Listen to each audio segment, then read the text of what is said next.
Hello, and welcome to Johnny Bill's Pharmacist World. Today, we're going to talk about one of the most important things a pharmacist does, and that's counseling patients about medications. So, to begin with, we want to say that there's a lot of important things pharmacists do. Number one, we verify and check prescriptions that the right medicine's going to the right person and that everything is filled accurately as far as the prescription goes. And once that happens, then what's important is that the patient understands how to take the medicine, why he's taking the medicine, and a lot of different points that need to be covered counseling the patient. First, you got to introduce yourself and tell them you're the pharmacist and confirm that you're talking to the right patient. And provide them with the medication name and the indications for that medication and the dosage and how it's supposed to be taken. And you can discuss the major side effects and warnings and precautions and maybe any drug interactions and what to do if you miss a dose and provide the number of refills or how the patient should get the prescription refilled and any storage recommendations as well. You should also explain the purpose of the counseling session of why we're talking about your medicine today and make appropriate use of the other medications that the patient is taking on their profile. And also you need to assess the understanding that the patient has for the reasons of why they're taking the medication or the reasons for therapy. Also verify that the patient is understanding what you're telling them via feedback. And you should also re-summarize the major points that you're trying to get across to your patient at each counseling session as well. And your communication ability, there's a general techniques that you should proceed in a logical order. You got to understand that patient counseling has several main objectives. You got to assess the understanding of the patient's therapy, whether they understand why they're taking the medicine and what they expect out of therapy.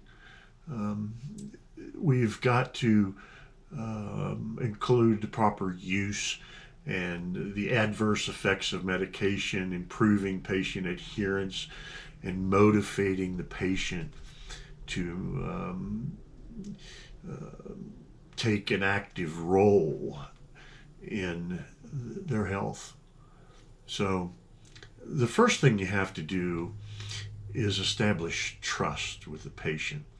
Pharmacists are America's most trusted profession, and we have been for many decades. And establishing trust with your patient is paramount to counseling them. And you communicate both verbally and non-verbally using your tone of voice, direct eye contact. You got to show compassion to a patient, empathy, and be genuine. Most people can tell if you're trying to fake those type of things. And the communications that happen, it's important to, first of all, listen to people. And I fail at that a whole lot. Listening skills are just as important as talking. So you gotta listen to what your patient's saying when you ask the open-ended questions to ascertain what you need to talk about. And you also have to remain clinically objective. Don't let your personal bias or your personal beliefs about therapy or about this person. Be careful about judging those type of things, whether you're judging their personality, whether you're judging anything about them. And I'm not talking about racial profiling. I'm just talking about biases in regards to medical therapy. And you also have to provide privacy and confidentiality, and that's really part of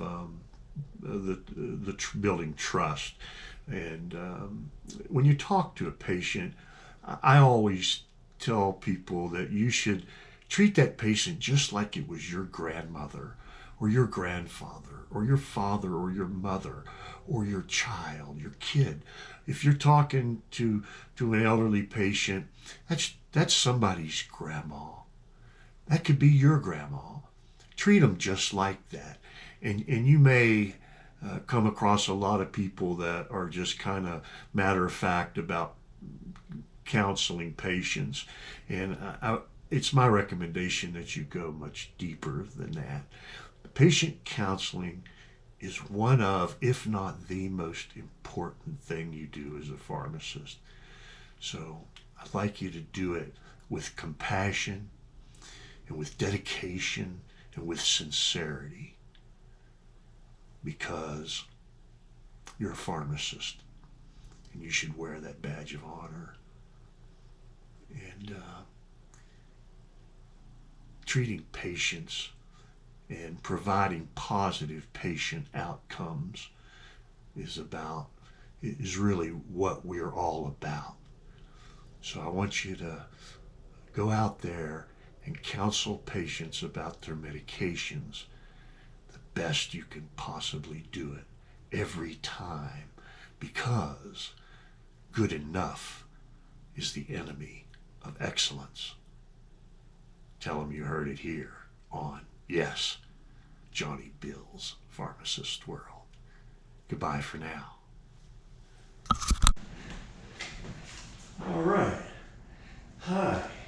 Are you Lane? Yes. Lane, I'm John. I'm going to be your pharmacist today. I see your doctor's written you a prescription for Lantus. We'll go ahead and get this filled. And while they're filling it, I'll talk to you a little bit about your medicine. Lantus is insulin, and it helps keep down your blood sugar. And it's really important that you watch your diet and that you eat 3 regular meals every day. Or else if you don't eat, then the insulin will drive your sugar down, and that's a bad thing. So what I was going to do was just go over a little bit of how to use this insulin. When I give you your prescription, it's going to come in a box that looks like these pens right here. And what you got to do is you give it once a day, and your dosage is going to be 20 units a day. You can give it at the same time each day. It doesn't matter when. Some people give it in the mornings. Some people, I like to have it given in the evenings. About 8 o'clock in the evening is a good time to do Lantus, because Lantus works around the clock. And in the middle of the night, it's kind of funny, your body makes sugar. And at about 3 or 4 in the morning, 2, 3, 4 in the morning, it releases a lot of sugar into your bloodstream. And if you take your Lantus in the evening about 8 o'clock, it counteracts your blood sugar from getting real high early in the morning. So there's a lot of things about diabetes, and if you have questions, you can look up the American Diabetes Association on the internet, and they've got lots of great stuff, everything I'm going to tell you today, and some diet stuff and recipes. But you should eat a good diet, stay away from sugar. I'd recommend a low carb and a low fat diet. You should get your eyes examined. You shouldn't smoke, and if you are smoking, try to quit. You should get your shots. You should get your vaccines, like a flu shot every year. You should get pneumococcal pneumonia shot, and you should keep up with your vaccines every year. It's important. You should take care of your feet. Diabetics can get problems with their feet, and you can end up getting in a lot of problems with that. So there's all kinds of things about diabetes, and a lot of the things, feel free to call me anytime, or you can look them up on the internet. And what I was going to do was demonstrate how to use this. And what you do is, this pen has, you can see the number of units on it, and it's got a little clicker. And this little clicker is how you dial your dose. And so what you do is you're going to inject it around your belly button. And if you imagine your belly button as a clock, as the face of the clock, you're going to give your injections rotated on the numbers of the clock around your belly button. And when you give it, you're going to inject the pen at a 90-degree angle, and you're going to stick it straight in. So what you do first is you wipe off the injection spot around your belly, and you let that dry for about 20 seconds so that it kills any of the bacteria on your skin, and it reduces the risk of an infection from giving your shot. So you wipe around the injection area, and then there's a little tab on the needle, and you screw it in, and then you take off the outside cover, then you take off the needle cover. Then there's going to be an exposed needle. Then you're going to dial it to 20 units. That's the dose your doctor wrote on the prescription. Then you're going to insert it at a 90-degree angle. Then you're going to push this button in, and then you're going to count to 10. 1, 2, 3, 4, 5, 6, 7, 8, 9, 10. And you're going to pull it out. Then you're going to unscrew this and dispose of the needle in either a sharps container or, if you're careful, in the trash. And then you cap this back and you put it back in the refrigerator. If you leave it out, don't worry about it. It can be left out overnight. And if you forget your dose in the evening and you remember it in the morning, and you wake up in the morning and you go, oh no, I forgot my Lantus. What you do, you can give me a call, I'll walk you through this. But what you do is you give half of your dose. So you would just give 10 units in the morning when you remembered it. And then for your evening dose, you give 2/3 of your regular dose, which is about 15. So don't worry about remembering those numbers. I'll help you. If you forget the first time, just don't freak out about it. Everybody forgets sometimes. I always set the alarm on my phone, and that helps me remember my insulin. So, and I hope that this helps you. And do you have any questions about the insulin? Why is the shot in the stomach? Well, this is the best place that it's absorbed. And sometimes if you inject in the same place over and over again, you build up kind of a little callus under the skin, and it blocks you from getting the shot right there. And around the belly button is a place that doesn't happen very often. It can be given in your arm, or it can be given in your leg. It also is not absorbed as well in those two places. So the best spot for absorption and prevention of those little calluses, they're called lipomas, is in the belly button.